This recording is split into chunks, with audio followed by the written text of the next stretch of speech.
Welcome to Jake's Happy Nostalgia Show, where nostalgia comes alive. We're celebrating our first anniversary with a look back at some of our favorite moments, stories, guests, and more. With Jake Deffinbaugh, featuring Matt Bingel, Chris Bixby, Matthew Johnson, and Wyatt McCullough, and featuring special guests, in alphabetical order, Alex Arrigo, Ivy Austin, Nick Balaban, Marcella Bottaro, Ricky Boyd, Tyler Bunch, Kevin Carlson, Steve Charney, Jim Conroy, Stephanie DeBruzzo, Mark DiCarlo, Carolyn Fee, Guy Gilchrist, Genevieve Goings, Bill Harley, Fred Holmes, John Kennedy, Mitchell Kriegman, Bruce Lanoyle, Stephen Anthony Lawrence, Calvin Lester, Peter Lurie, Jason Marsden, Kyle Nelson, Pat O'Connell, Michael Paul, Mike Peterson, DJ Bob Runkel, Martin P. Robinson, Joe Scruggs, Bob Singleton, Brandon Smith, Melissa Stinger, Jeff Sutton, Eric Thompson, Dave Thompson, Philip Wilcher, Dan and Claudia Zanes, and Meredith Zeitland. Featuring special guest appearances by Steve Charney's character Harry, from the Bingel Puppet Troupe Marty Monster and Julius the Snoof, Alex Arrigo's characters Terrence and Gilbert, from the Figments James and Cornelius, from Bird Call Radio, Luckle Ducklebird. From Beesmith Puppets, Ralphie, the Professor, and Bubba. Michael Paul's character, Therapy Roach. And from the Puppet Hideaway, Foxford, Schmuffin, Kahlua, and Martin Mouse. Hi everybody, Matt Bingel speaking. Welcome to Jake's Happy Nostalgia Show's first anniversary celebration. Can you believe it's been a whole year of this thing already? Ugh, so hard to believe. And I haven't even been a part of the podcast a whole year. No, it's true, I haven't. I've only been a part of this thing about 6 months. I first joined in mid-January as a last-minute replacement for a host who couldn't make it that day. So, Chris, Wyatt, and Jakey invited me to replace Matthew Johnson for the episode. That episode was Jason Marsden. Yeah, hard to believe my first episode was the voice of Max Goof. You'll be seeing him a little later on. But now, I'd like to start off with where we began. Oh boy, what a start. For our first episode, we started using StreamYard. That did not go well. So that's why we've been switching to Zoom, because it's a lot easier. Here now are the first few moments of our very first episode, aired on July 9th, 2021, with special guest Bruce Lanoyle. What's up, y'all? Well, we're here. The first episode, or I should say, the inaugural episode of the brand new podcast. And not just y'all, what I said earlier, hello everyone. But anyways, welcome to the first episode of Jake's Happy Nostalgia Show. I'm your host as always, Jake Deffinbaugh. That's, my name is right there. See on my corner. But anyways, there's going to be some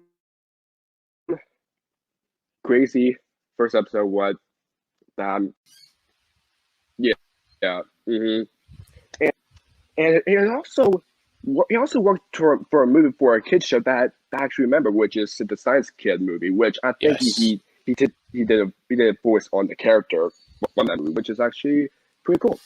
But anyways, no more talking, no more. Let's give a round of applause to the first guest, Bruce Lanoyle. Bruce, how are you? Wow, I am honored to be the first guest in this epic podcast. Well done, guys. Yeah. I mean, it's hard to do. Welcome. Oh.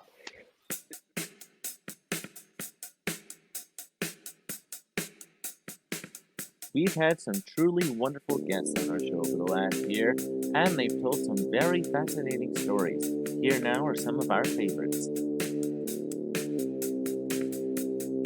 Songs. Yeah. You mentioned songs. There's one song that we're dying to know. So you have a song called Dad Threw the TV Out the Window. Was that based on a true story? Yeah, it is. Oh my god. Oh my gosh.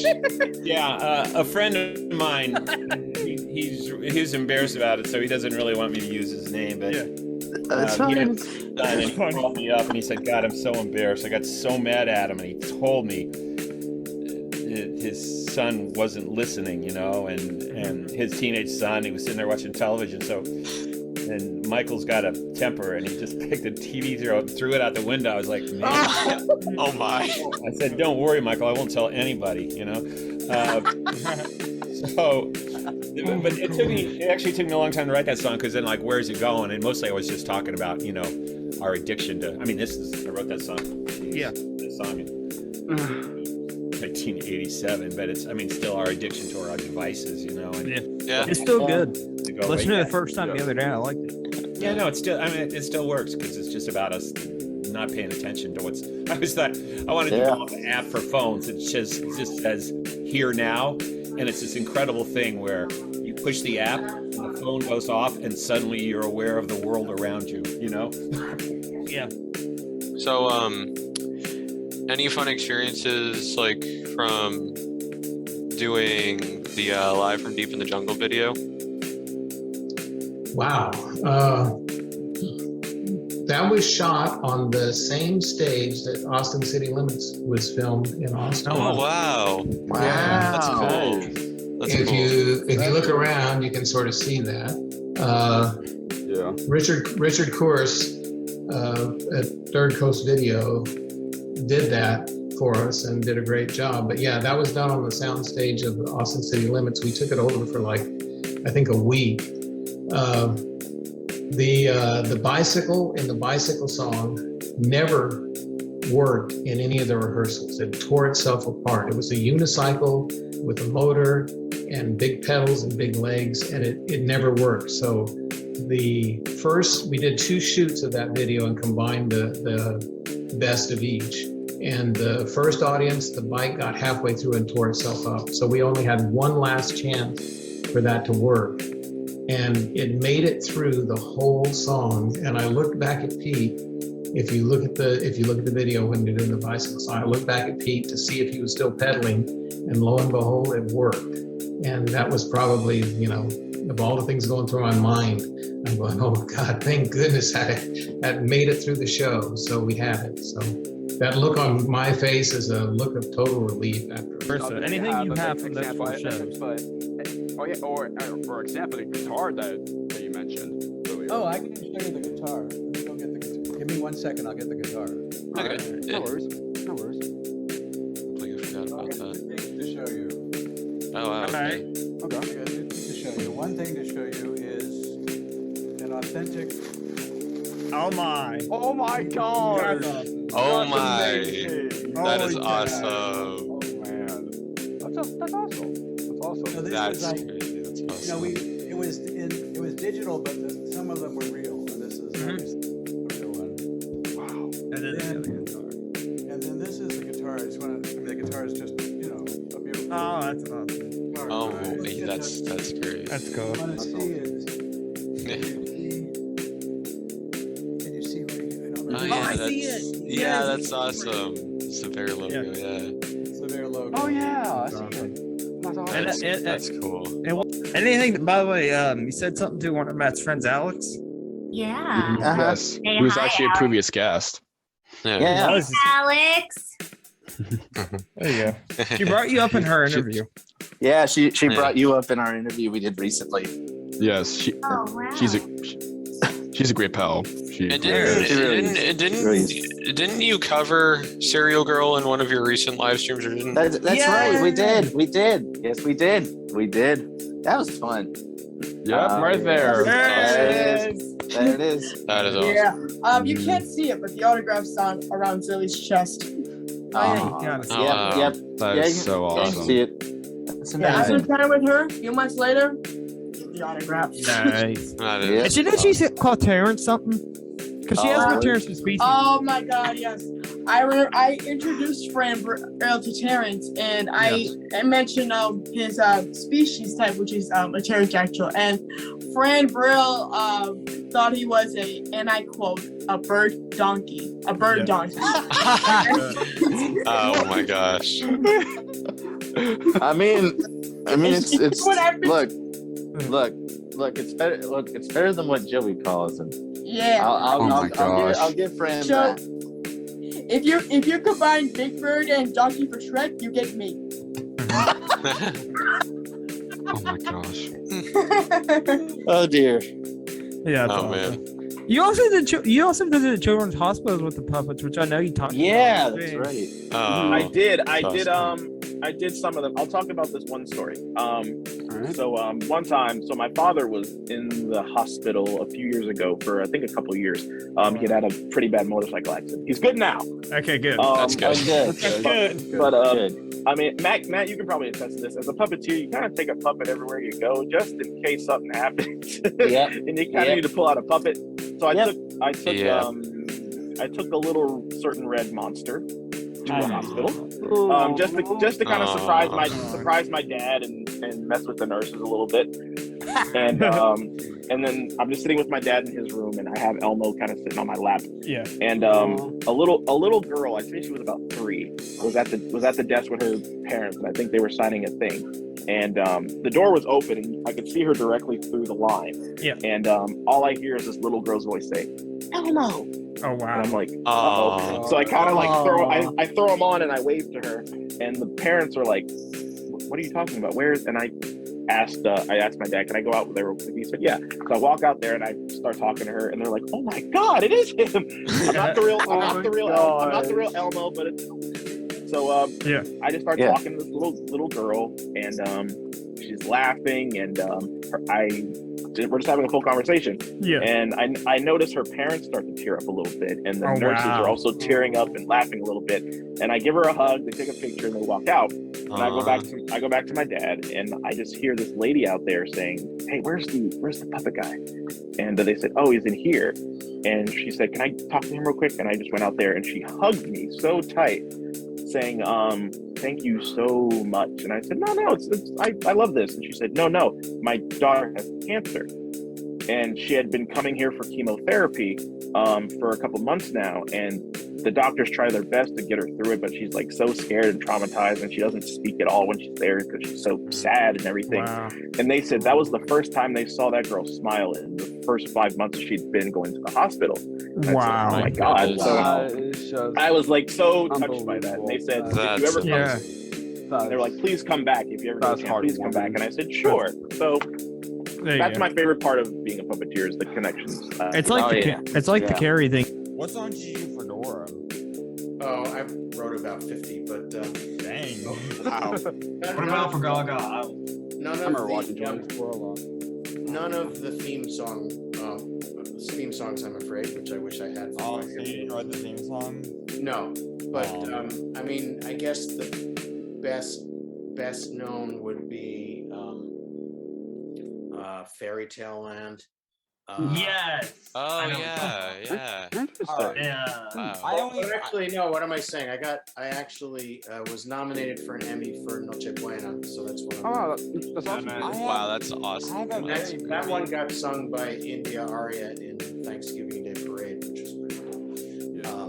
And I wrote songs for a ton of celebrities for Dora, which was tremendous fun. So I got to work with Jason Alexander, Mel Brooks, Jewel, the pop star Jewel. Just always amazing people. Yeah, and just coming, many more of it. Slipping my mind. It's really loved working for those people. It was wonderful experience. Thing we definitely wanted to bring up in this interview was meeting the Sesame Street cast at the ceremony where they named the street to Sesame Street. What was that like? I mean, again, talk about, dream come true, meeting your heroes, basically. What was that like? I was crying the whole day. I bet. I can imagine. The whole day. And I kept saying to myself, not because, I don't want to geek out, not because I don't like geeking out. Right. A lot of these things that I see, but I did say to myself, this is something that's really cool, but be cool about it. Yeah. Oh yeah. But when the ceremony started, Sonia Mozaro, who played Maria. Yeah. Yes. She comes out, she kicks things off, And then she's really happy to be there. Seeing all these Muppet Sesame Street fans.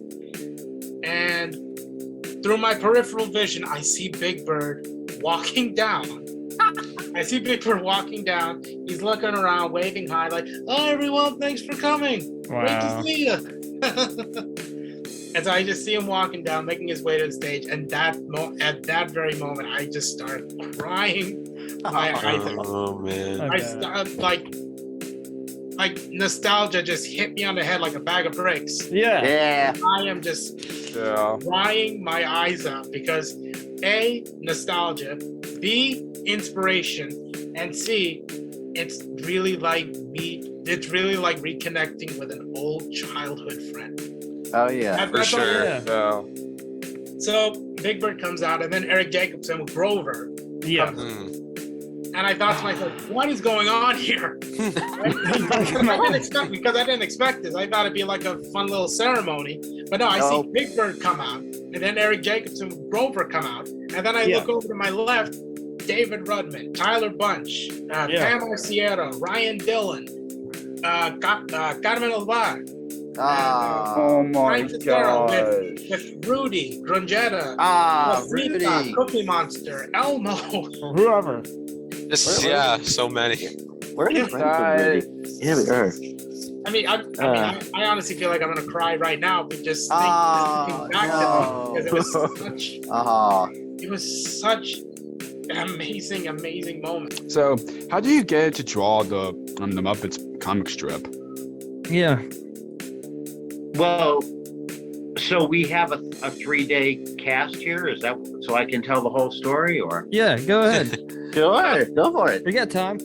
I did, which will not seem like the short version, but trust me, it is. What happened was, I was doing a children's comic book for Weekly Reader. Oh wow! Same time was reading a book called Backstage at the Strips by Mort Walker, and Mort, the creator of Beetle Bailey and High and Low, he became a huge part of my life, and really, and that discovered me. Well, Mort had started a museum of cartoon art on the New York, Connecticut line. And I found out about it reading Backstage Strips. So I started going there all the time. They had a program where a famous cartoonist once a month would come there and would chalk talk. Wow. And what you guys would think of as a painting. Chalk talk. And the famous person didn't show up, so they'd be looking around for one of the guys that lived right around there, and there were many famous cartoonists that lived in the area, but sometimes there was no one around, and so they wanted to do it. And I go and do it. Well, Mort saw me do it one day and asked what did I do? What was he said, you did a nice job on the top, but no one knows who you are. So I showed him the comic book. It was a funny animal comic. Yeah. So cut to about a year later, and Mort's playing golf with Bill Yates, the head of King Feature Syndicate, the biggest comic syndicate in the world. And Bill was lamenting the fact that I guess they had for a year or two to develop a comic strip on the Muppet Show. That was the biggest thing. And they had tried out a couple of hundred different teams. Jim's people had not liked any of them, and they were about contract.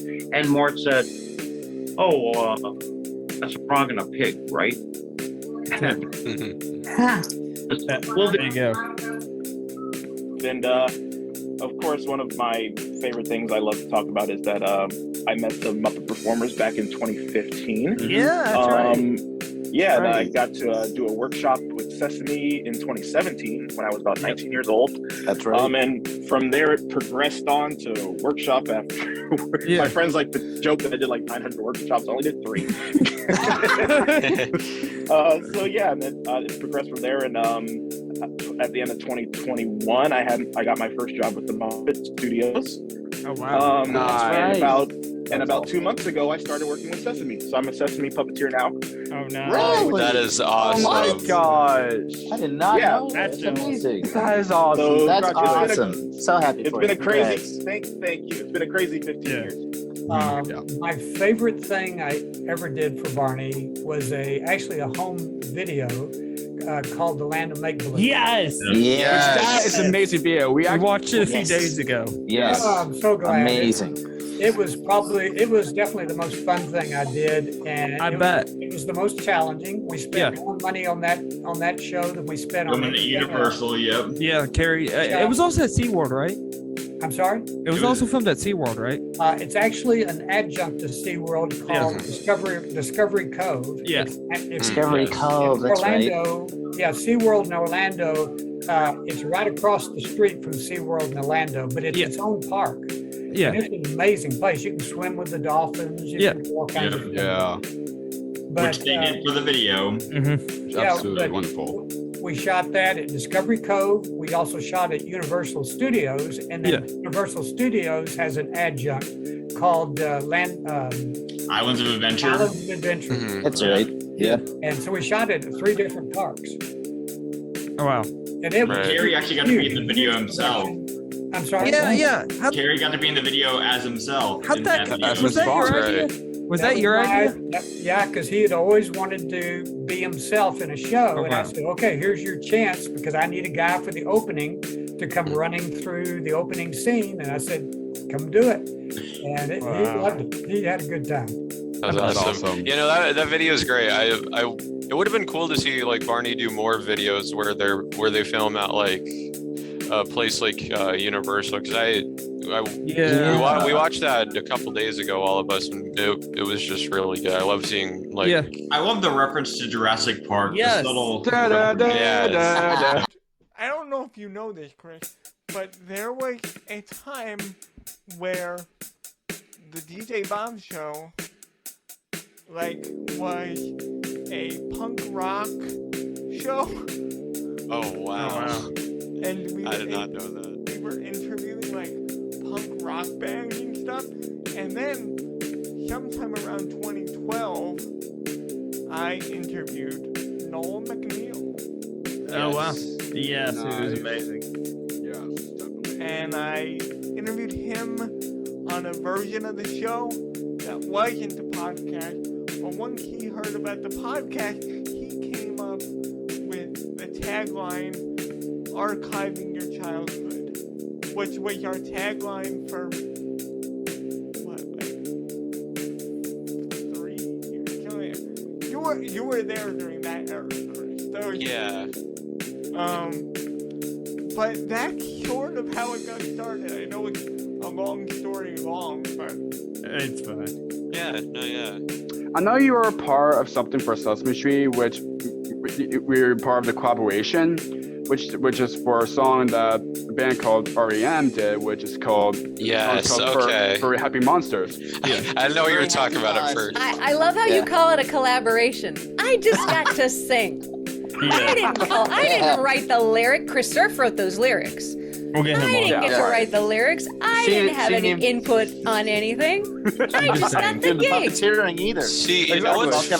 That's right. I didn't get to do the puppeteering either. That's right. And I wish I did, but that was not my choice. See, you know what's funny? When I first heard Sesame Street's version of that song, I legitimately thought that female singer was the same person who sang it in You thought that the was Kate original Pearson? song. That's very flattering. Did you really? That's the first time you ever heard that. Better.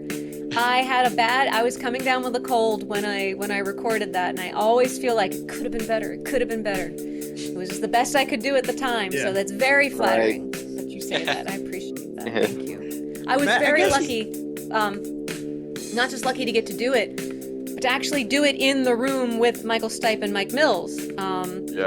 Normally, I would have recorded this on my own, and they would have put their vocals in after the fact.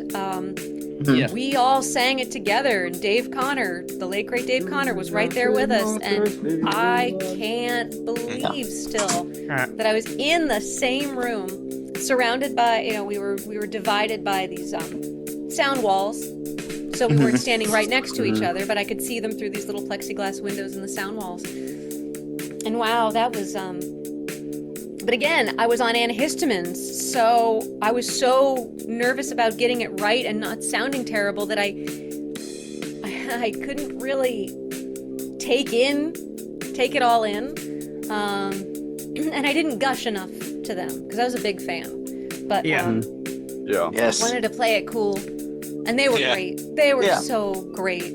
I just and still the fact that that's 24 years ago, and that's still one of the highlights of my career. 1998. Yeah.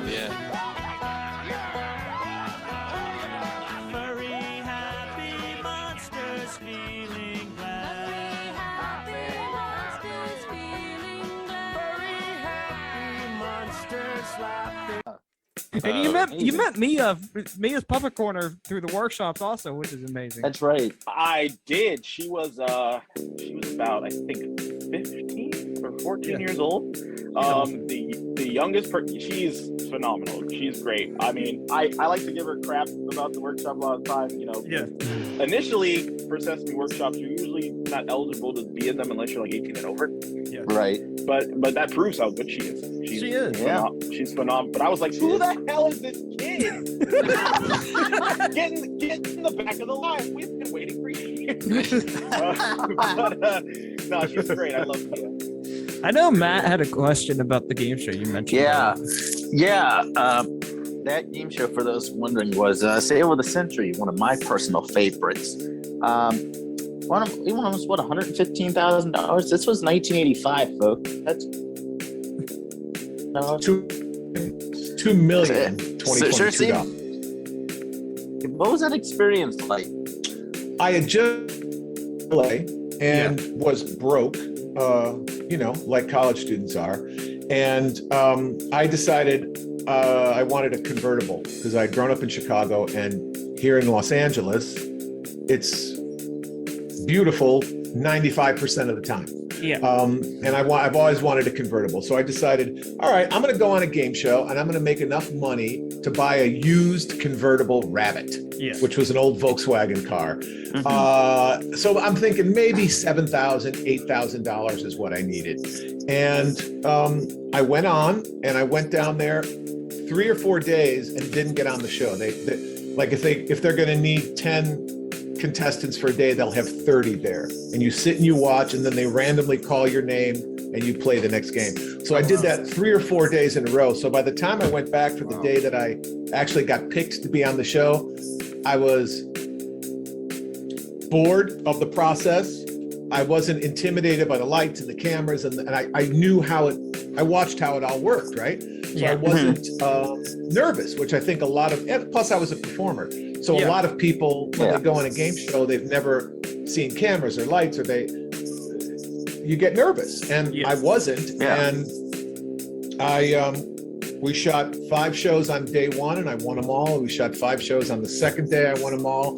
Then we had Thursday off, and the call time for both Tuesday and Wednesday, those 10 shows, I didn't have to be there till 2:00 in the afternoon. Friday, when I had to risk all the money for the 10 shows to come back for one more show. The call time was 8 a.m. and I am not a morning person. No. Oh boy. If you can imagine being 20 years old and having $70,000 in your checking account, there was some celebrating that went on after those 2 days. So I was out late Wednesday night, late Thursday night. I showed up Friday. Then I was nervous because if I had lost, I would have lost over $100,000. I got lucky and knew the answers. And it comes down to a tiebreaker at the very end. And this obnoxious woman who had been stink eyeing me in the room beforehand. We all ate together in a cafeteria, and she walks up to me. This is me after winning 9 or 10 shows. She walks up to me in the cafeteria and she goes, "I'm gonna beat you." I'm like, bring it on. So she screwed up at the end. She buzzed in. She gave the wrong answer because I flinched her a little bit. I got her to jump in. She gave the wrong answer and she lost 5 points and I won. There you go. It's on YouTube somewhere. If you look up "Sale the Century," Mark DiCarlo, the day that it happened was March 22nd. So every March 22nd, I watch all those shows, and to this day, You're watching nervous. I can't watch it. It turns 1985. It makes my stomach in a knot. It's like, oh my God, I'm going to lose this time. So after that, I won a convertible Toyota Celica. So I walked out of that with money in my pocket, a convertible, and no immediate need to go get a job in the business world. And I was able to just pursue my life as an actor. And that was, I think, in a life filled with really good days, that was probably the biggest turning point, because all my other friends who were actors had to work in a restaurant or go work and do acting. All I had to do every day was wake up and go to auditions. And I think it really made things a lot easier for me. I feel like this is pretty obvious, considering you had brought up Danny Epstein earlier. But how did you get involved with Sesame Street? Nepotism. No, it was. Come on, guys, let's embrace it. Really, when you think about it, how does anybody get a foot in the door anywhere? Either you need a champion somewhere, and I happen to be fortunate that my dad. I was already studying and determined to be in show business, and anyway he opened the door for me there. And for a while, well, actually for many years, I felt kind of funny about that. But then when I had a whole string of credits that I had, gotten on my own, like having starred in a Broadway show and having done my 8 years at New York City Opera, I thought, okay, maybe it's all right that you work there. Maybe it's your own now. And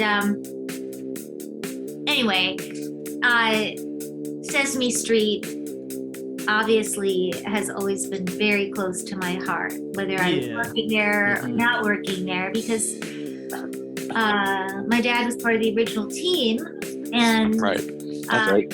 And I think I was 11 when he first started working on this project. So gosh, shucks. Do you have any fun memories you remember from all these years with Barney? Okay, specific memories. Yeah. Well, there was an outtake with Ricky. Ricky Carter. Yeah, Ricky Carter. Wow. And there was Derek. And I'll let me just say this. One funny thing is, I have difficulty remembering names. It's called dysnomia, which is just you see somebody and it's my second child and I can't remember their name. So when I was doing Barney, I had every kid had two names. There was character name, and then there was their real name, and I had a hard time remembering, either one. But anyway, with Ricky, one time, I forget which episode it was. They're in the schoolroom, and they had a gerbil or a hamster. And Ricky's holding Zippity, petting him, and then Zippity just takes a chunk out of his hand, bites into his hand, and he goes like this, and tosses the gerbil about 10 feet. I mean, he didn't throw it himself. He just kind of goes, and he yells, "Dog foot!" And of course, oh my God! We need to see this. They're trying to get the hamster because they've got to retake the thing. And so they've got to have a real one. So that was really funny. They were rolling. They were rolling. I think it's on an outtake reel somewhere. We need somewhere. That's hilarious. Oh my gosh, that's amazing. That's amazing. So, Matthew and Wyatt, do you guys have any questions? No. So I do. What was it like filming the 1991 music video for the ABC? Who was in the costume of Dorothy the Dinosaur? That was that was an awkward experience for me. I believe it was Paul Field. Wow.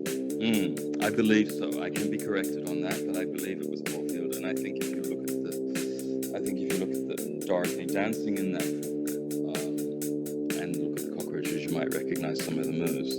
Yeah, I'm pretty sure. But that was a very awkward experience for me because I had nothing to do with the Wiggles for some months. I understand. You know, it's funny, and I was going to say this earlier. We started doing, so here in Orlando, we have, at the Florida Hospital, there's the Walt Disney Pavilion. Yeah. They asked us to come and see kids in the hospital with the characters. Oh, wow. And that reminds me of fun hospital visits. Yeah, that reminds me of fun. And so I went just with Local and just by myself. And they were like, hey, could you do a little show? And so we did little things. And then we started bringing more of the characters in. And then we'd split up as teams into different floors and just cover the whole hospital. Wow. And some of those days are emotionally exhausting because you're, you know, you're kids in the worst situation possible. And we're able to just kind of bring joy to them for that day, and that to me is so important, and we miss doing that because, you know, with the pandemic and stuff, you can't really go in, and it's a whole different ball game now. But, Right. Yeah. Yeah, I just really enjoy doing that, and that I think is the blessing for me is that we do get to connect with people one-on-one sometimes. You know, there was a girl who she had was in there for like a brain tumor situation. And I came in and she just was so sweet and so bubbly because we were there. And she like she was 5 years old and took the time to say thank you for letting me forget about, you know, this. And it was just, you know, it's heartwarming. And so you really are excited to kind of do that because we're not there to promote ourselves. We're not there to go, hey, buy our album or something. You're really just there to have that connection because the character, even if they don't know who the character is, we leave out of there and we had a nice moment with them, and that's always important. We talked about Lead Belly. Yeah. And Dan Zanes and Friends did a Lead Belly song called The Gray Goose, which is on the Catch Train. Wow. So I did a record, and Claudia was on it too, called Lead Belly Baby. And it was all songs that Lead Belly sang for young audiences. So we did a concert in New York, and on stage was a graffiti artist, and you could he had a blank canvas and a bunch of paint. And we came out and we started singing the songs. We're singing all Lead Belly songs, and during the concert, he painted a picture of Lead Belly. Wow. Oh, wow. And he did the whole thing during the concert. Live behind us. Oh, wow. So now, here we go. Now we're going to show you. That's awesome. Oh, that is amazing. Goodness. That's so cool. Wow. That's amazing. Look at that. Can you tell? That is just phenomenal. It's really, really big. You can tell. You can see how small I look in front of it. Yeah. Why would they even think of that? It's really big. And it was cool because the audience, not only did they get to hear the wonderful music of Lead Belly, but while they're watching, they're also being stimulated visually, watching this piece of art come to life. Yeah. Yeah. Mm-hmm. Yeah. A blank That's canvas awesome. created this. Yeah. Wow. Yeah. That's probably the most impressive thing we have to show you. We mentioned Kahlua earlier. Yeah, Kahlua. Yes, Kahlua. yes. He okay. did a little TV project. 92, wasn't it? I think so. It was 92. Yeah. So here's Tell us more about that. Yeah. Okay. So I was in, like I had mentioned, I was at the University of Texas, and I was a communications majoring in radio, television, and film. And in my TV production class, we had these different projects that we did. And there was, you would learn how to do an interview show. You would learn how to do a demonstration show. And for the demonstration show is the example. They showed a cooking show.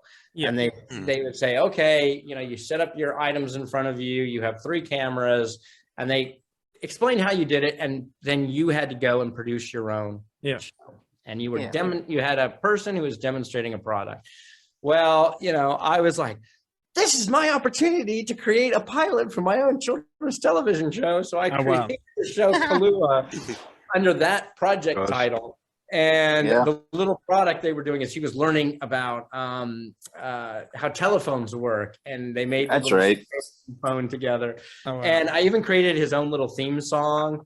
That's right. Kahlua. And it was so great because it was one of I was one of the first to go in the product, and people had already done 1 or 2 of these little shows, and they kind of knew what to expect. And then when I got up there to do mine, and we had everyone on camera, I said, okay, start the cassette or whatever. And the song started playing, and I had the little slideshow going and the different images, and I'm like, cue the puppet.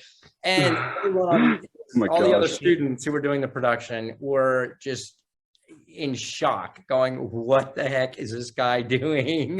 What are we creating, a puppet TV show here? What are we doing? Wow. And awesome. So that was it was a lot of fun. It was a school project. It was I guess I could say it was my first children's television show. Wow. And like I said, that was originally my Kahlua, Kahlua. Change. Well, way out there in outer space. Way out there. Change. This crazy dude had a yellow-green face. Crazy dude. Flying through space without a care. Flying high. He crashed into Earth. He didn't see it there. Crash, boom, bang. Now he's hanging out in your neighborhood. Hanging out. Learning new stuff like alien shit. Learning about it. So if you see a guy without a clue, clueless dude. It's probably Kahlua, learning something new. Wow, what's this? Just because he's different, not like you and me. He's so weird. Don't think you can be friends, these schools can be. Schools can be. Kahlua, open boom. Kahlua. Fade out cassette. Take camera. Bring the Yoinker sisters back. Yeah. We need them. Yeah. Bring them back. Yes, for sure. For sure. Well, thank you so much for making me a part of your show. And I might now I'm feeling nostalgic myself. I may have to get off and have a little bit of a cry. But, very, very sweet, wonderful people. Thank you. Thank you. Same to you. Same to you. There have been 7 instances on our program where our special guests have brought out some special friends. These include Brandon Smith and his friends at B. Smith Puppets, Marcelo Pitaro and his friends at the Vigments, Lucko Ducklebird of Bird Call Radio, and Eric Thompson of the Puppet Hideaway and some of his friends, just to name a few. Here now are some of our favorite moments with some very special friends. Hey guys! Hey! Ralphie! Hi, Ralphie. Hey, Ralphie. Hi, is this a live stream? No, it's a podcast. No. No. Hey. It's a podcast. Not this time, Ralphie. This is different. Okay. Hi, Marty. Hi. Good to see you. Puppet Chris. Bean. Mortimer. Hey. So many puppets. So many characters. This is weird. But I would just say Ralphie's probably my favorite. I mean, I just love the look of his fleece and the ostrich. I love this kind of hair. Yeah. I would say my favorite Muppets are the Fraggles. Just because of the hair. And they're so expressive. Mm-hmm. I think that's what you were about to say. Yeah. Jake, he has a request. Go ahead and say it. All right. Before I even say that. Oh, there he is. I know it. Yes. I don't even say. I don't This even is say. you're in. Yes. Hi, Local. Oh, Hello. Ladies and gentlemen, here goes nothing. You thought Drum roll. Listen, I just want to say, I was going to say, It's Bubba. Howdy, boys. Get it, Bubba? Howdy. What's up? Your celebrity is he. Is that him? Yes, it is. It is That's Bubba. him. That's Bubba Chris. Hey, Puppet Chris. Nice to- Hey. How you doing? Wait, is this the nostalgia show? Yeah. Yes, Yeah. this is. You made This is it. Yep. Oh, yeah. Wait, hold on. Stay good. No. Okay, good. No. Oh, boy. No, Tuner's never here.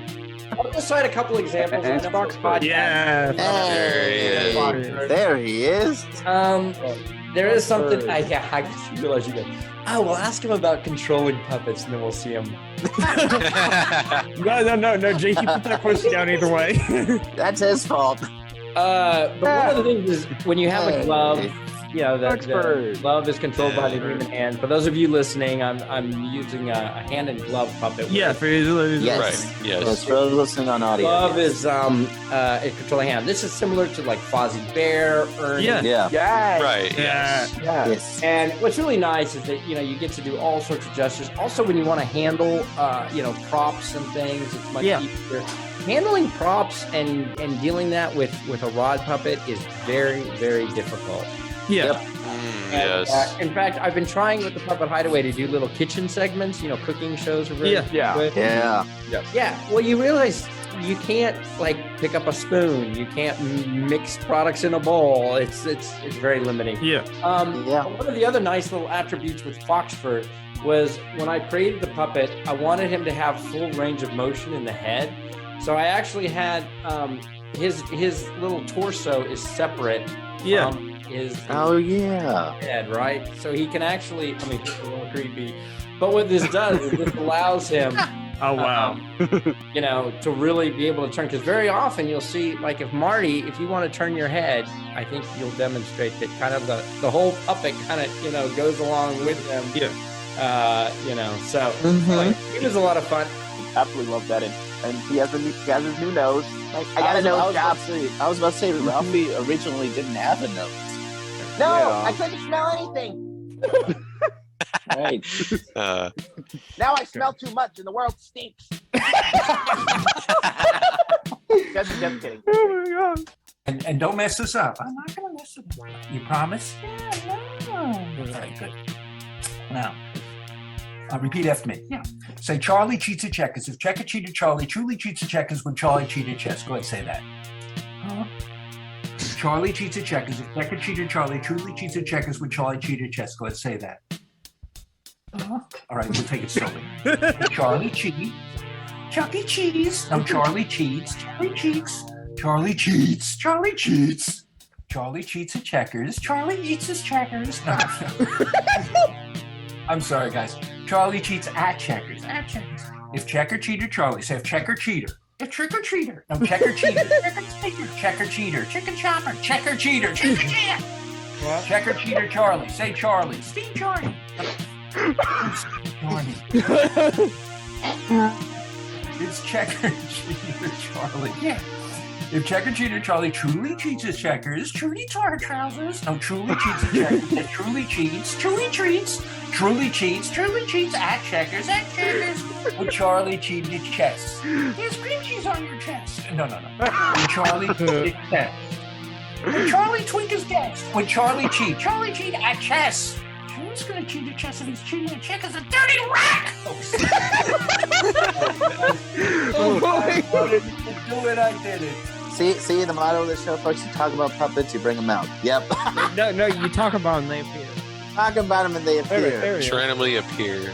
Randomly appear. There he is.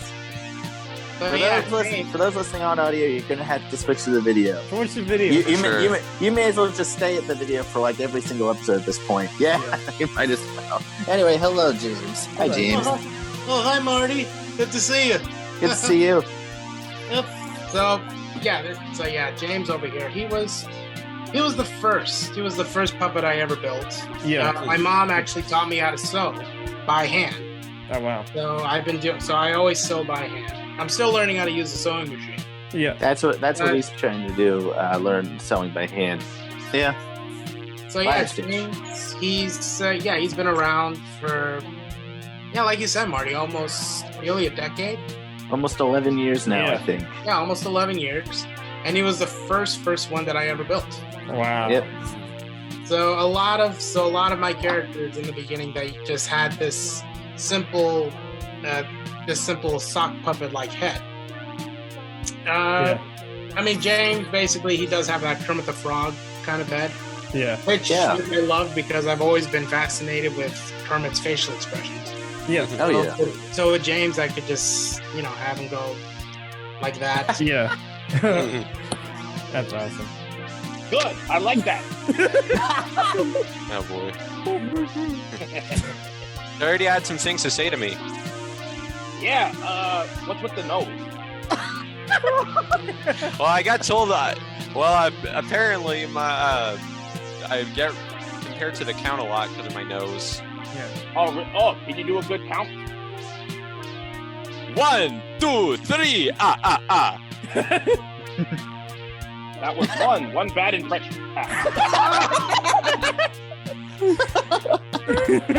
Just kidding. I love you, man. Love you. Yeah. Pretty awesome, man. We just talked about you earlier. Yeah. Well, of course. I mean, you can't go a day without thinking about this Dodorinis. Yeah.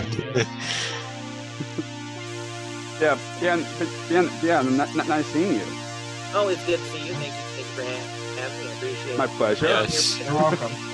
I'm only here by association. Let's be real. Yeah. There you go. This guy gets all the credit, and I'm like, hello. I have to share the screen with him sometimes these days. We did a whole musical, and he would just kept following me around. I said, look, this is my show. And he said, I wrote it. And I said, really? That's cute. And I said, well, I'm singing the song. He said, I wrote those too. What a jerk. Oh my God. Weakened by me because I'm weak. Yeah. Right. Yeah. So I thought, okay, well, then I thought, instead of a therapy dog, what's like the least therapeutic animal? So the roach. Yeah. Okay. So I have a little chair for him now. Obviously he has the little monocle, like an old time therapist. He is the kind of best that the therapy animals dogs have today. Yeah. The only thing I would have done differently is he's built similar to a Muppet. And what I should have done, which I'll do next time, is I'm actually going to have him rebuilt to look like a real roach. So like a hard shell and the little pinchers. But he'll still have a little mustache or a little glasses or whatever. But he'll look less like a Muppet, so it's more unique to my style. And people don't say, "Hey, it's Pepe the King Prawn," or something like that. Yeah. Finally, someone who gets me. Thank you. Yeah. Trust me. Thank you. Trust me, Marty gets called Elmo. I get called Elmo all the time. Oh, right. You should be, maybe you're Elmo's brother, or you're the Elmo that didn't get the job, right? You're yes. So you're very angry, right? Matt has another. Harry, come here.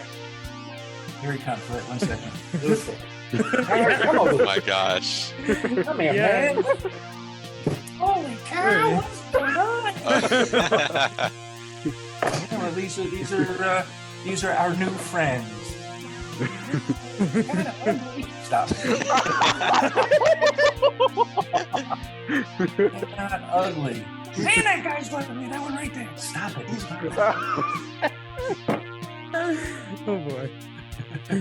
Well, anyway, and then now say you're sorry. I'm sorry, you're ugly. No, stop. Say something nice. All right, you're kind. Kind of ugly. Stop it. I have to apologize. He's not feeling that well. I'm feeling great. You suck. Now stop it. Stop. I think this is the funniest interview we had. Yeah. Well, you must have really boring interviews.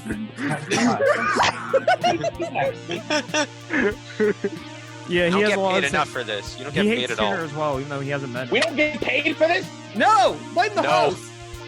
My Blame lawyer Jake. said I would get paid for this interview. No, blame Jakey. Look, we've been wanting to get. I gotta say, pretty. So did behind mine, the but scenes.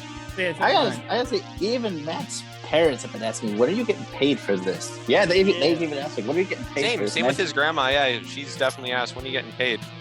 My Yeah. mom has probably Matt Bingel's like, well, I get paid in bird call autographs. Oh my god. Via Burko, look behind him. Therefore, he hasn't been paid in almost 2 years. There it is. There it is. It's an autograph. Here, What is that, Luckle Duckle bird in the back there? That's one of the duckbills back there. Oh, a duckbill, you say? Yeah, he is. Duckbill. It's like a playbill, but duckbill. For those wondering, that's a play on words for playbill, obviously. But I think yeah. we know that. You've said it 1,000 times. You've only said it once. If you say it once, you say it 1,000 times. True, good point. Exactly. That's the saying. Like, why don't you sing, one of your songs that you like so much? Give me a second.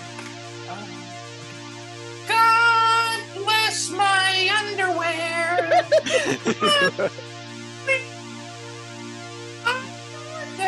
But I tore them on the nail of the old rocking chair. You know, that kind of stuff.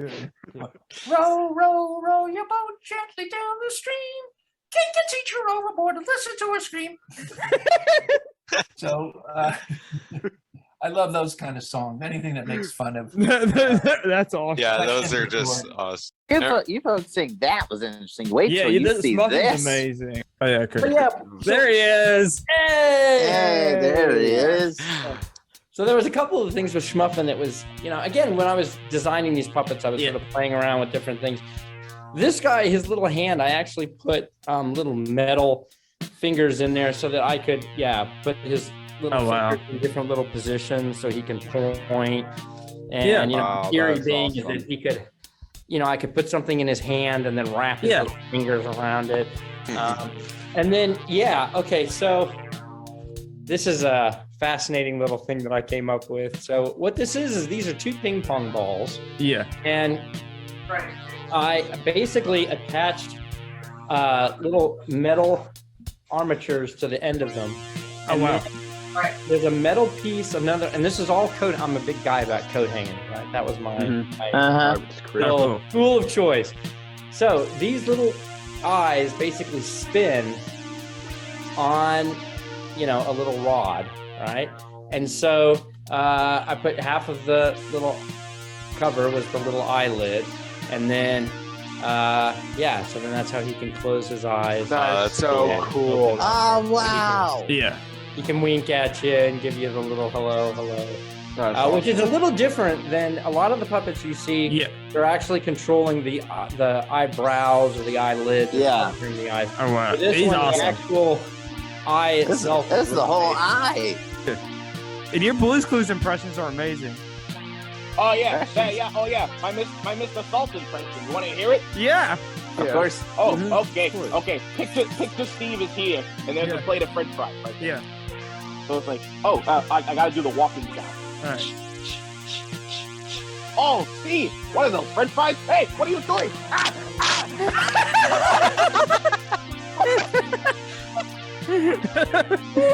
Yeah. 25 brain cells. Oh man. I knew about that. So do you have any things From Bear. Yeah, like Besides- any things from Bear, like doing Doing magic besides hair, like yeah. like any other things that you like want to show. Oh, Besides hair. Yeah. So here's right here, so there you go. Well, wait, let me put you down for a second, huh? Wait, don't do that! No, Yes, I'm a new fan, and I think you're just awesome. Look. Oh, well, thank you so much, Chris. I really appreciate it. Chris, Yeah. I like your full name. Is it's a I see it here on the Chris Bixby.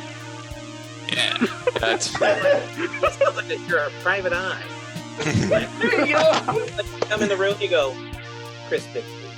That's what I think you should. buy a trench coat, get you a fedora, boom. Yeah, there you go. Right there. I'll take the advice. Right there. I make out of foam like Cornelius over here. I know. One of the newer ones. Yeah. Nice. Yeah. Hello, Marty. Good to see you again. Hello, And, Cornelius. hello, all of you other people here. Hello, Cornelius. Hi, Cornelius. Hello. So as you guys can tell, Cornelius, his head and the body, they're all entirely made out of foam. Yeah. And patterns, I didn't buy the patterns. These were all patterns that just came to me. Wow. Wow. Awesome. So, Wow. yeah, like Cornelius, he actually started off as a drawing. Started off as a little drawing. Sounds about right. And then I just kept drawing these kind of characters over and over and over and over. Yes. Nice. Gilbert. Gilbert.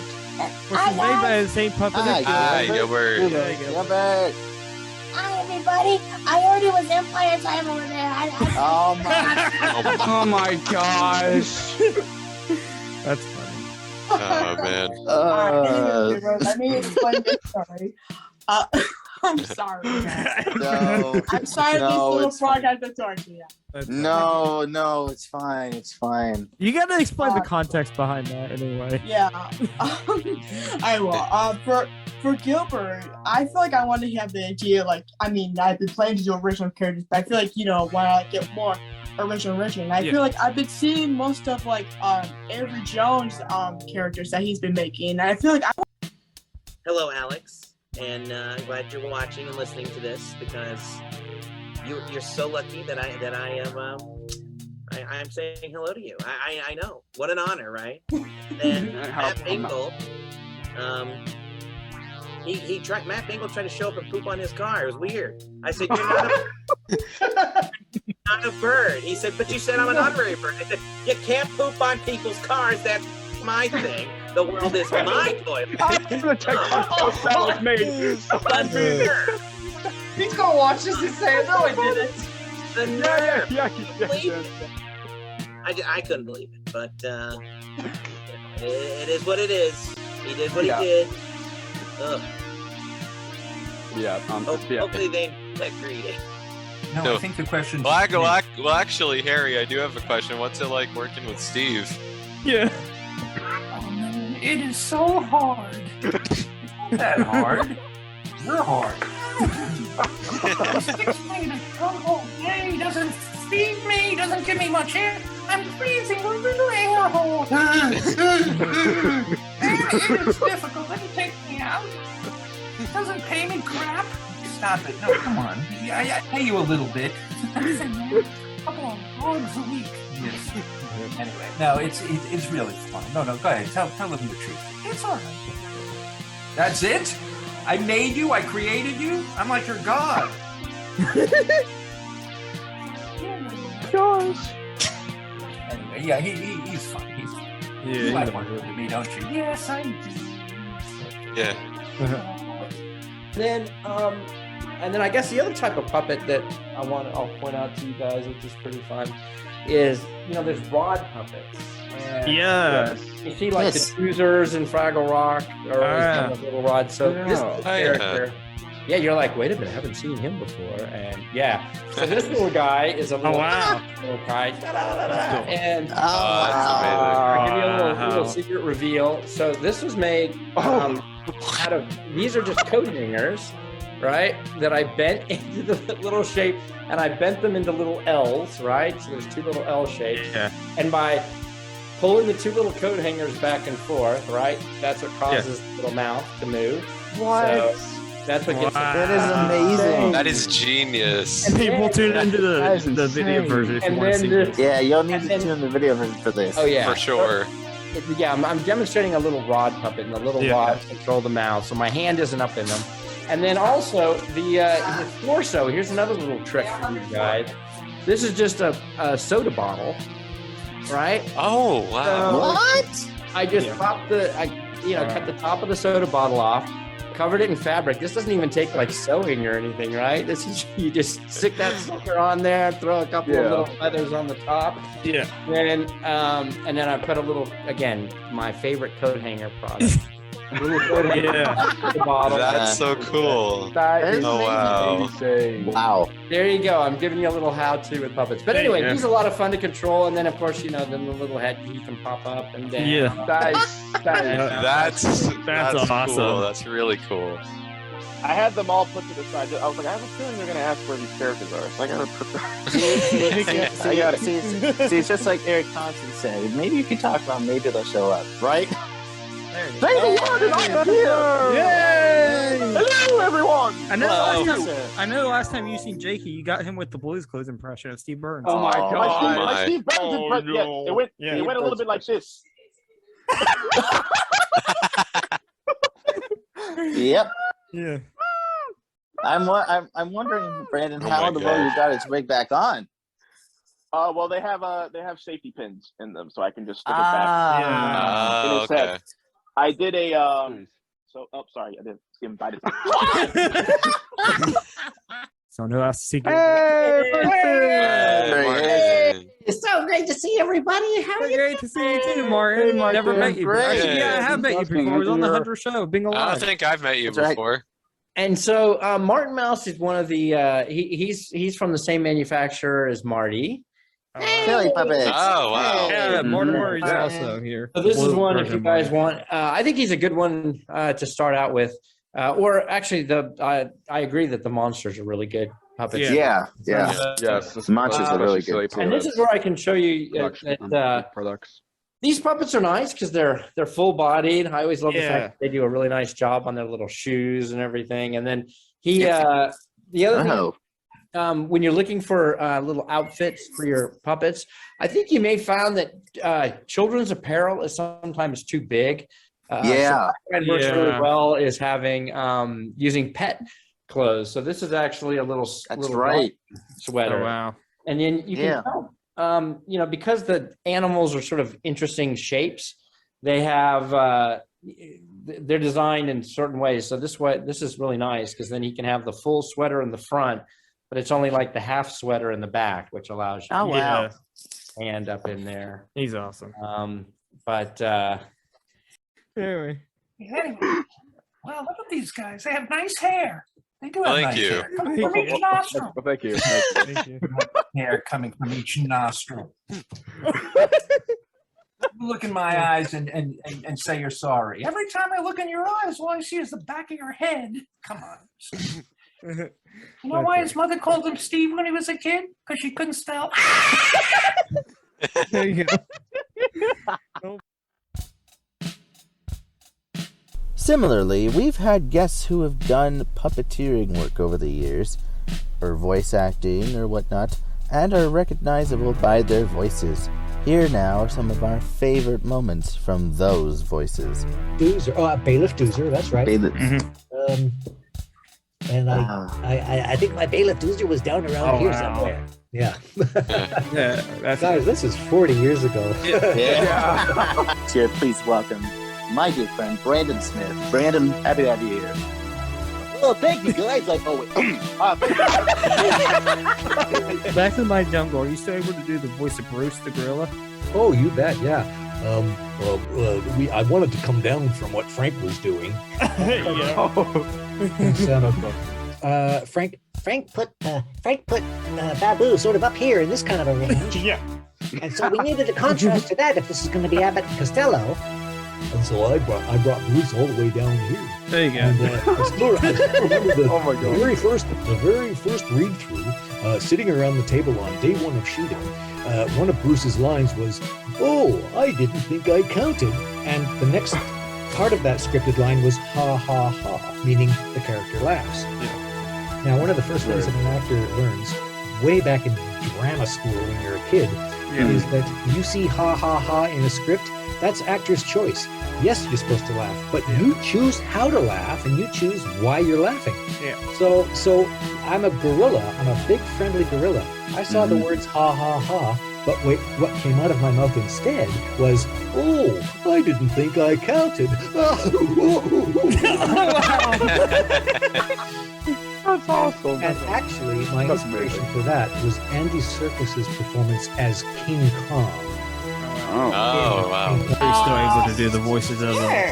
I feel like I could. I mean, I don't really remember the line. I mean, I know the fish one. Because it's on my reel, so I've seen it recently. It's like, thank you, sheep. Oh, look at me.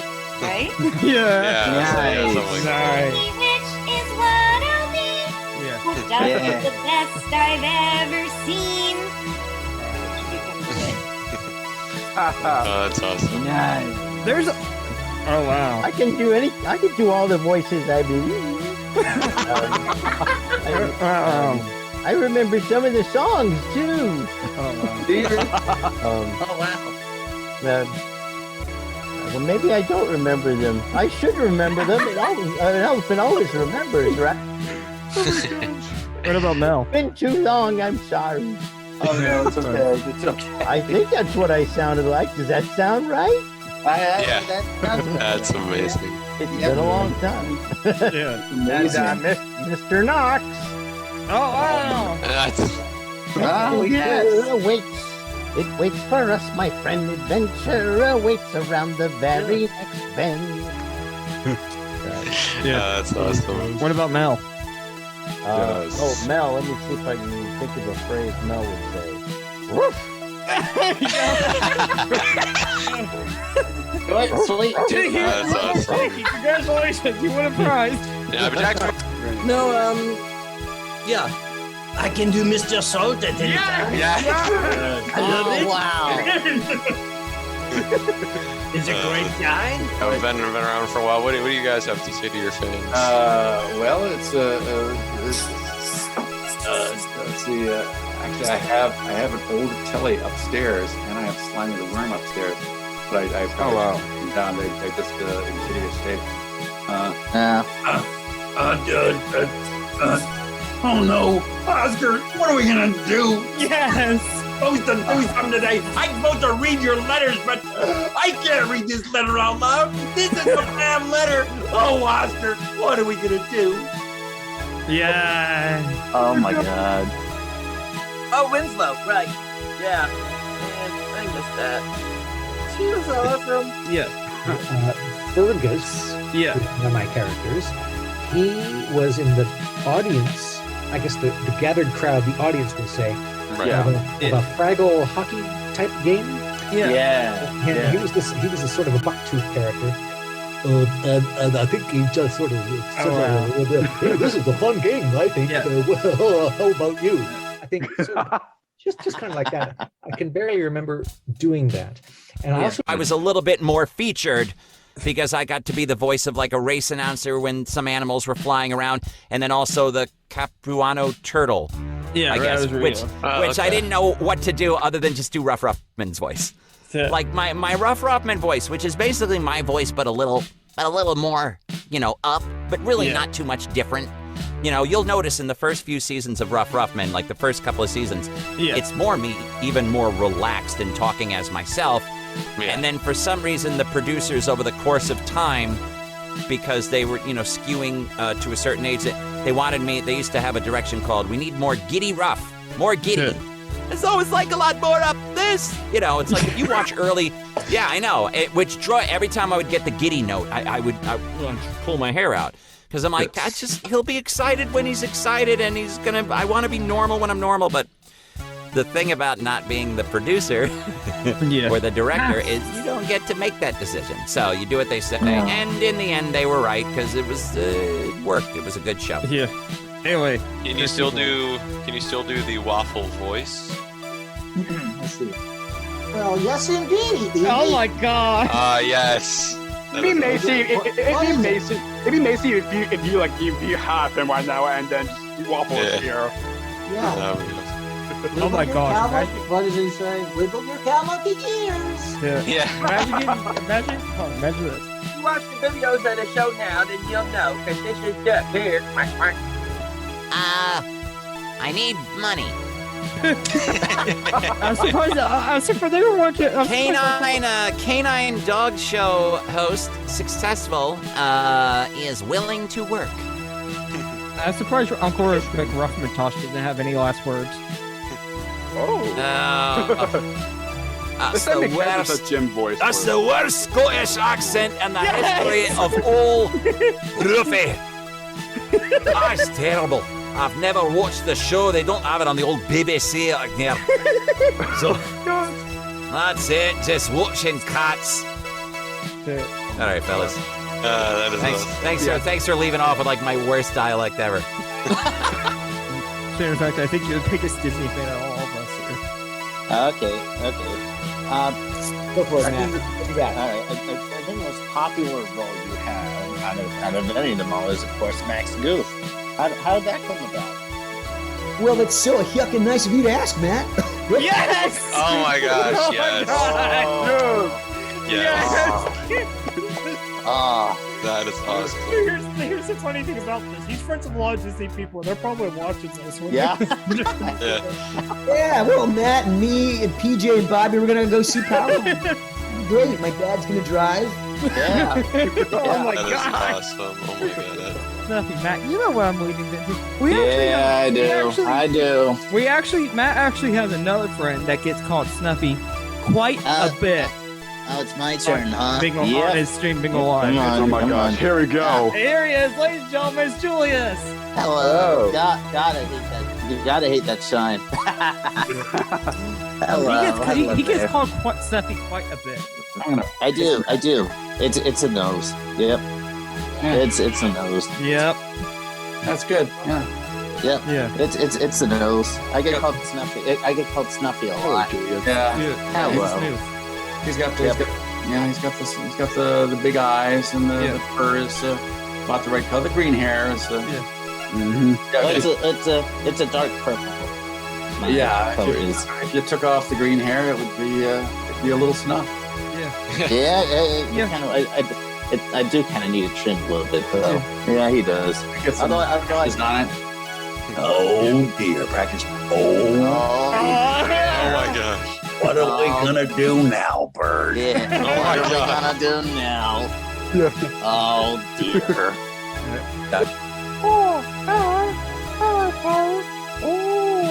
I'm sure a lot of Blue's Clues fans watching or listening are wondering, can you still do Mr. Salt's voice? Are you able? Of course. Yeah.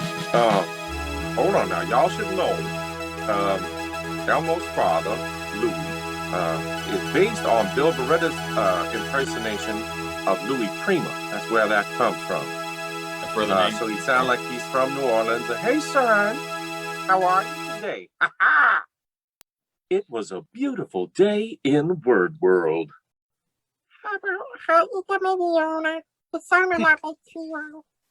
And there's Pop, it's Pip and Pop. Hey, Bear, how you doing today? I can barely remember doing that. And I also remember Pedley. Yeah. Pedley, yes. Yeah, now he had a magic, he was an artist. Yeah. And Yeah. there was a magic paintbrush that Moki found that allowed her to paint just as well as Pedley could. Wow. And I put Pedley way up here. Oh, look at the magnificent artwork. Dress up time. It's been so wonderful being with you all. Before we get to our final segment, a lot of you are wondering, or as I'm sure if you go back and rewatch this will be wondering, Trilo was missing. Did Tyler Bunch not do his Trilo voice? For the record, yes he did. However, the clip was so short, I mean not even a second long, so that's why we didn't include that in this compilation. But he did do it. Go back and watch episode 3 if you want to listen to his Trilo. Yes, Tyler Bunch still can do Trilo. Just wanted to clear that up. We've had a lot of fun looking back at some of our favorite moments over the last year, but we're not done just yet. Oh no, we still have a few clips left over, and some in particular are ones A, we may never forget, or B, will have a lasting impact, not just on the podcast, but on our careers as a whole. Here are those surprising moments, and those that were left over. And here he is. And I have to say this reference. Welcome to Brain Surge, the only game show we anything to win. That's perfect. Yes, something. That might be the best intro I've had in a long time. I feel like I need to. I feel like we need to say it again, and I can run out and be like, "Yeah!" There's only one way out of here. And that's down on the train. Any more appearances in Blue's Clues and You, maybe? Yes. Can't talk about them, but yes, Right. Lola's back. Yay! Nice.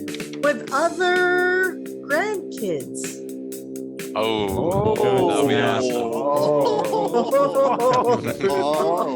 Okay then. Yes, We'll keep a lookout for All right. that. Everybody, Look out for that for their. I know what, Jason. season I know 3? we mentioned Yes. it quite a bit. I know Jason would definitely be looking forward. Yeah, to one of our that friends. Yeah. Good friend of ours. Yes, and for all the fans out there watching, when those episodes come out, just watch Blue's Clues and You. It's on Nickelodeon, Nick Jr. Yep. It's streaming on Paramount Plus. Paramount Plus. Yeah. Which we want to try to get on here. You guys want to do something funny? What? Sure. Let's call Spencer. Let's see if he picks up. Yeah, call Spencer. Oh my god. No. Like, so I have to- Oh my gosh. Oh my gosh, you better be like, so I heard you have a podcast coming up. Can you tell me about it? Let's see if he answers it. Hey, ask him what's like to Santa Claus. Yo, Spencer. What up? Yo, what are you up to right now, dude? I'm still taking care of some shit. Oh, yo, don't say shit. You're live on the air. Hey, just say hi to everybody. Hey, how's it going? Okay. How is jakeshappynostalgiashow going? Okay, yeah, you're gonna be on the show next week. Okay, Next week? Spotlight, asshole. I'll talk to you soon. Hey, you should pass it up. Oh my god. After you tell him not to say shit, you say. He's like, and then I say. Yeah, next thing And then you say ass. Oh my god. We'll get her on. One thing Dave Voss did, I think we did only for one show, is he went in as Professor Tinkerpot. Wow. Really? Oh wow. Wow. Why did Barry not go on? Because Barry wanted to rest, because 17 minutes is a long time, remember? Yeah. There you go. He's getting over that point. Sorry. Cars full, trunks packed, stuff on the roof rack. Oh wow. Mom says we leave soon. Last time in my room. One last look out the window. The yard, the street, the place I know. I go, they stay. It's moving day. Here's where. I guess I'll just do the whole song. Should I do it? Here's where my bed stood. Go ahead. Floors made of old wood. Oh wow. Mom left the light on. The walls marked with crayon. The place I cried when I was sad. The door I slammed when I was mad. I go, they stay. It's moving day. When I grow up, I might come back to this place again. If I find some kid lives here, I'll tell them who I am. Let's go, Dad calls. I guess that's all. Goodbye house, goodbye room. I won't be back soon. Down the steps, out the front door. Now I don't live here anymore, but part of heart stays on moving day. It's moving day. Keep me posted. And what is up with this That's awesome. orange orange guy? Is he have anything coming up? What's going on? I don't know. Yes, I think. I don't know. I don't know what we got. We got some stuff. More live streams. We stream on Instagram all the time, and we're mostly over there. We got some fun stuff coming. A lot of fun projects this summer. Nice. Mostly Maybe we can do a little. Maybe we can do a little cameo together. That would be everything. A little, maybe like a story or a song or something. Do you have a green screen? Yeah. We're hoping to get one soon. But that's in the works. Yes. Okay. I would be down for that. Yes. That'd be awesome. That'd be awesome. Great. Really. Do like a little collab. That would be amazing. That'd be awesome. Thank you so much. That'd be amazing. Yes. Coming on. It's been a blast. All right. Here, are you looking inside this cup? Yeah. Inside this cup is an actual Snuffleupagus. Oh, wow. And I would like to say goodbye to all the people out there at Jake's Happy Nostalgia Happiness Show. Thank you so much. That's awesome. And I'll see you around. I'm always going to be here. Bye, everybody. Bye, everybody. And from all of us to all of you, you are worth it. Stay nostalgic, and we'll see you all next time. Bye, everyone. Yeah, thank you so much. Thank you so much for 40 episodes. You will keep up. 40. And that's it, folks. That is our first year look back. We hope you've enjoyed this compilation of some of our favorite moments. Thank you to all of our staff who've worked so hard to get where we're at. And thank you to our loyal listeners and viewers for the same reason. A special thanks also goes out to all of our guests, all 52 of them, some of which weren't seen on this compilation. But thank you anyway. Thank you also to the agents of some of those who've helped us over the years. And of course, thank you to our family and fans for their continued support. We have some wonderful episodes coming up very soon, so stay tuned for more of Jake's Happy Nostalgia Show as we kick off our second year. I'm Matt Bingel. Thank you for joining us, and remember, you are worth it, and stay nostalgic. Thank you for an amazing year, and cheers to many more nostalgic years to come. Thanks for watching.